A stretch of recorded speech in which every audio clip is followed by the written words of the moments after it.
Hello everyone and welcome to this next video in my short series of what happens if. So this series has nothing to do with flight simming. I cannot stress that enough. And there's no realism involved and no nothing. This is just fun and games, nothing more. And it includes my very own private list of what happens if this and that. If I push this button, if I pull this lever, in the Zibo Mod, in the sim, in X-Plane 11, in VR, what would happen? Things I wouldn't normally do while I'm flying from here to there on that sim, but today I get to do all those things. So we're here, we are above, or almost above Mallorca. We are doing a turn, we are turning towards Ibiza, and actually I do think we could turn a little more. And I want us to go in a heading Ibiza over Palma, or why do I keep saying Palma? It's Mallorca, probably because I just went to a holiday in Palma. Anyway, in today's video we're going to see what happens if you kill both engines while in cruise and do nothing, absolutely touch nothing. I won't touch, no matter how much I am drawn toward the yoke and drawn towards wanting to restart the engines, or at least try to smooth out the flight. What happens if I just kill the engines? What will the plane do? How will it react? Will it drop like a rock, straight down, nose down, or will it glide for a while or turn over in the wind? What will happen? Now we do have not a serious wind here. It's going to be pretty much a headwind. I do, however, want to aim her at Ibiza, because in the odd scenario that she does float or become a glider and glide quite perfectly, that we might actually get to Ibiza. That's pretty awesome. So, because I think the glide ratio of the 737 in optimal conditions is about 1:18.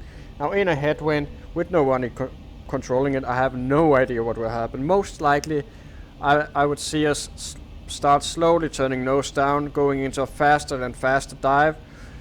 Eventually she will start turning or banking and catch the wind, and we will get a crash notice, because I have failures enabled and I do also have remove any surfaces when you exceed certain G limits or overspeed, so the aircraft will break way before we hit the ground. I promise you that much. So with this wonderful view of Mallorca, and there's the airport at Palma, San Juan Airport, quite nice airport to fly into, so I do recommend it. And we are over the mountains of Mallorca as well, heading towards, pretty much towards Ibiza, where we came from in our previous video. So with those words, everything is looking as I would have it normally set.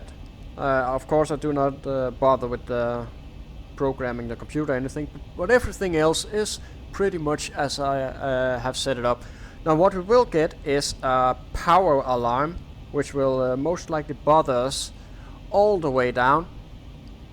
So we can actually just start the APU, or maybe we shouldn't, that would be unrealistic. So what we could do is we'll see what happens. Let's just kill the engines and see what happens. So they're pulling back. Oops. Let's kill the autopilot. And here. Actually, we can keep the autopilot on. Come on, Dave. So it doesn't work anymore. So here we go. Engines are dead. And we are slightly banking and starting to lose altitude.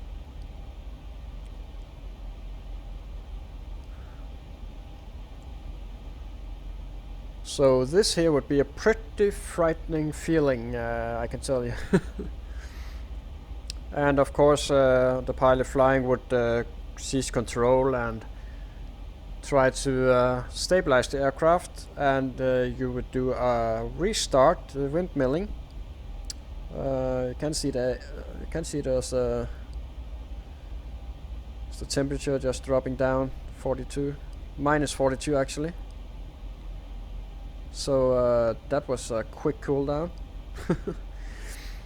So we are passing flight level 310, and we are banking. We're not going to hit Ibiza unless the wind, as I predicted, the wind will start to really influence the aircraft.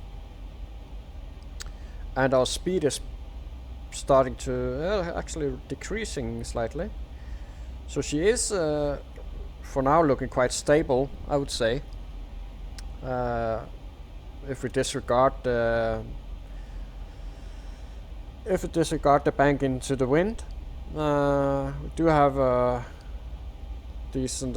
So now you see the. Yeah, now we're starting to really pick up on our descent rate. There's 4.5, 4.6.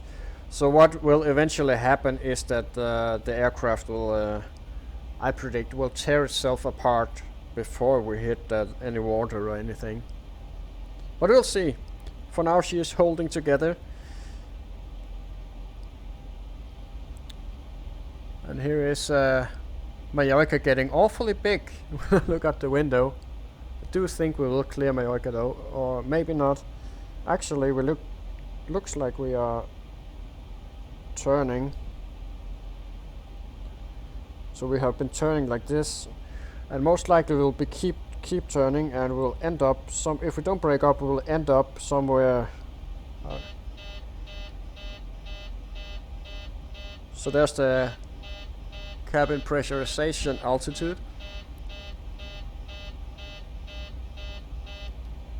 Just kill that. That's the only button I'm going to touch, just to keep us from being annoyed. And now the descent rate decreased a little again and picking up, so it looks like it's actually fluctuating here. And we are at passing 240. I should have started the timer, shouldn't I? So we could have timed the fall, but you can look at the video and look at the time there, I guess.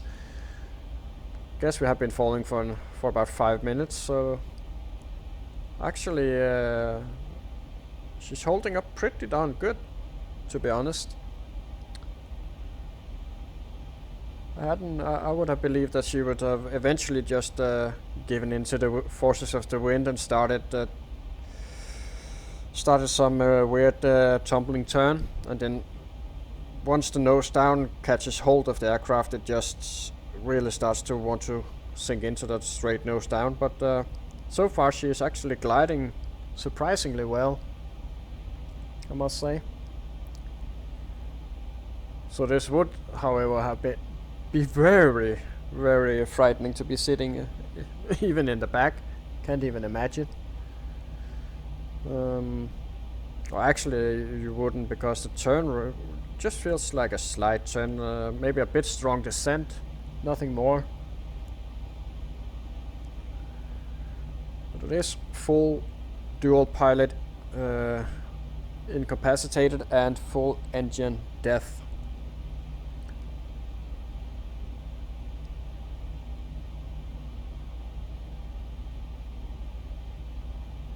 I just want to look at the engine, but it doesn't work because we don't have power here, so it would be interesting to see.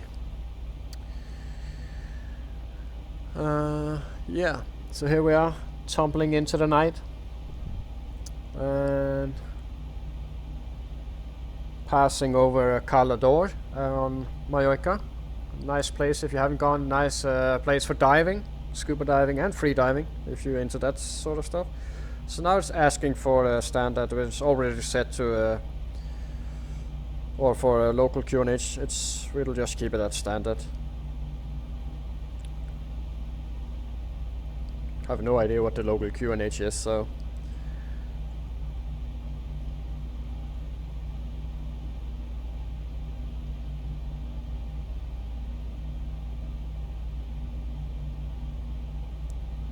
I'm actually starting to believe that with this speed and this descent rate, I am starting to believe that this aircraft will be quite structurally whole and crash into the sea.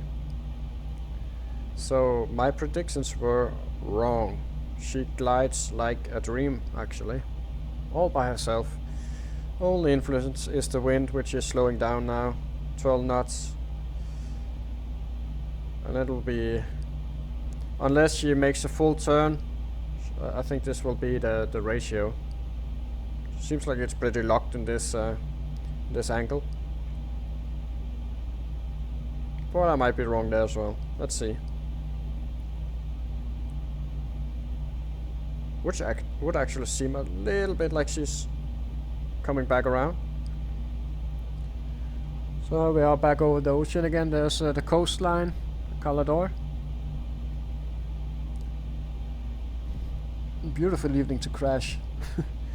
So I cannot stress this enough. This has nothing to do with serious flight simming. This is just something that I think we all have done at some point, just wondering what if, how will the sim react, and we all have our little projects and what ifs. So that's what we're doing today, figuring stuff out, so we don't have to ponder and wonder when we are doing our serious flying.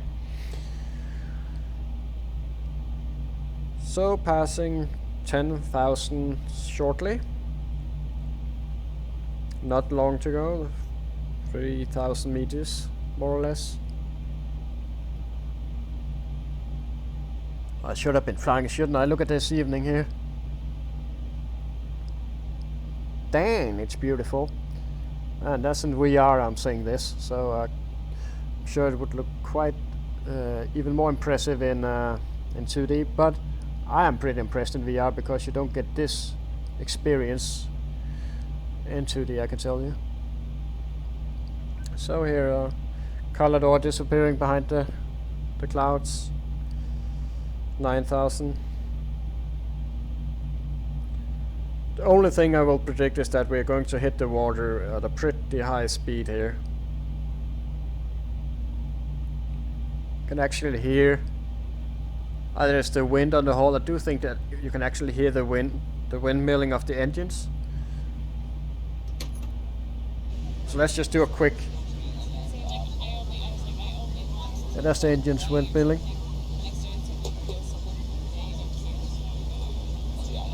Frightening look, aren't they?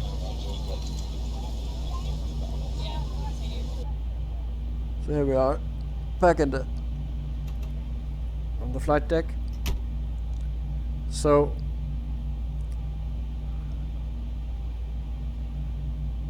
looks like we're going to go through those clouds. Pretty decent temperature outside. I would like to be back on Mallorca doing some diving, but that'll be for another time.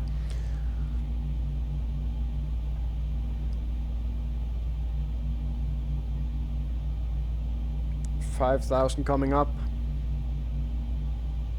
and now we're just surfing the cloud layer.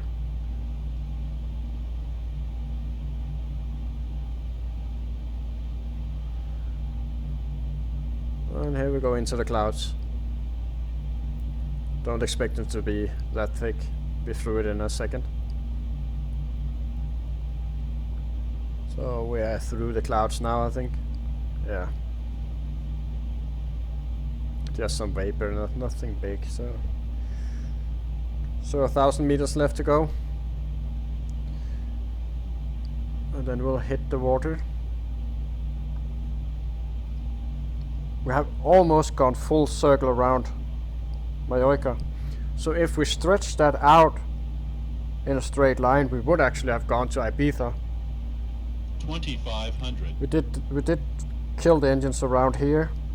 And we've gone all the way around like so. So if we had gone straight ahead, we would have been around here. It would be very visual with Ibiza and the airport there. Okay, brace, brace, brace. And brace. We are going to hit the water with 3,000 plus in it. Yeah, there's the alarms coming. Terrain. 1,000. 1,000 feet, stabilize. Brace, brace, brace, brace, brace, brace. Here we go. 500. 400. Here we go. 300. That's the water. And 200. 100. 50 to 10. Boom. Yeah. It can crash and burn. So we are officially dead, and I didn't even notice the speed, but yeah. Actually, I'm pretty impressed. I don't know, I think we inverted or something. I'm pretty impressed. It's the new flight. So here we are in my hangar. And I'm pretty impressed with how far she and how stable she was, actually. And there was absolutely no touching any controls. Yeah, I turned off the alt horn and I tried to look at the engines. That's about it. So nothing to interfere with what the aircraft was doing. And yeah, I'm pretty impressed with how she handled, kept herself stable all the way down, basically. So at any point you could have intervened and rescued some of the flight. So yeah, that's what happens if you turn off the engines in cruise and do nothing. Thank you for watching. Don't forget to subscribe and to like the video. Share the video if you like. Drop a comment, as long as it's positive and constructive, of course. If you have any ideas to what we can do or try, just leave it in the comment and we'll definitely give it a go. I will set up another flight for another what if video, so if you're curious about what that is, then look at the next video. Hey, see you, bye bye.